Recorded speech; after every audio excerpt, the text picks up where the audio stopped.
L-ewwel nett, Ġesu qal lid-dixxipli tiegħu: b'xejn ħadtu, b'xejn għatu.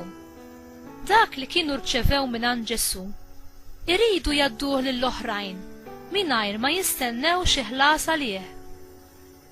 Ridu juru bl-attitudni tagħhom li l-ewwel interess tagħhom huwa Alla u mhux il-qlieħ materjali.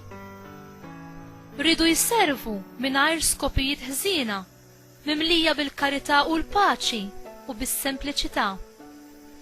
Ridu jitfgħu l-attenzjoni tagħhom fuq ix-xandir tas-saltna tal-Alla u mhux jiġu mfixkla b'affarijiet ta' inqas importanza.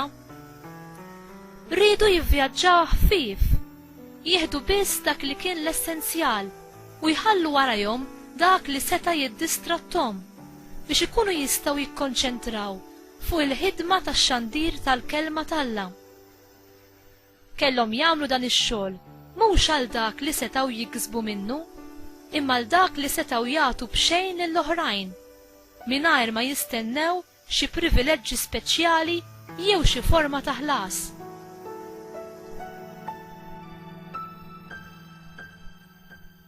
Il-faqar tal-ispirtu jeħlisna mill-kilba u l-preokkupazzjoni fuq dak li għandu jkollna u joħloq fina spazju għal providenza tal-Alla.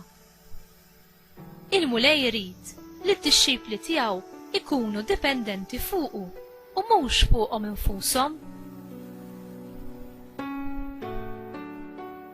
It-tieni, Ġesu qal: il-ħaddiem ħaqqu ħobżu.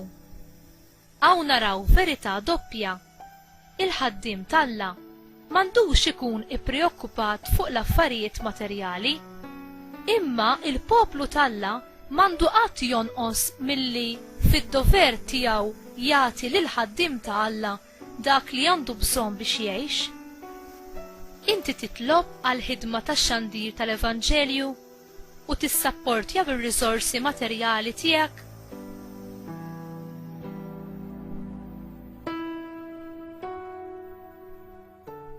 Ġesu jtemm l-istruzzjonijiet tiegħu bit-twissija: jekk in-nies tirrifjuta l-istedina ta' Alla, ikunu jġibu il-kundanna fuqhom infushom.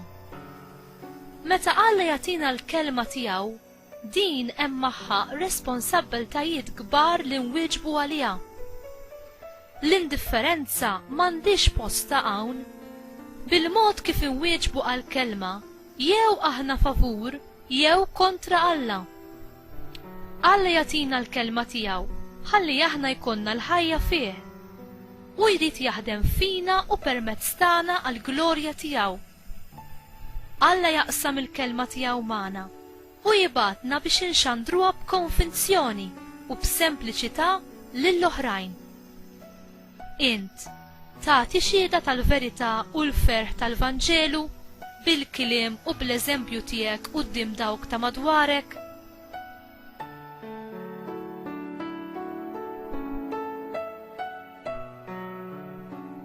Mulej, għamel li l-ferħ u l-verità tal-Vanġelu jittrasforma lil ħajti ħalli jien nagħti xhieda tiegħek ma' dawk ta' madwari.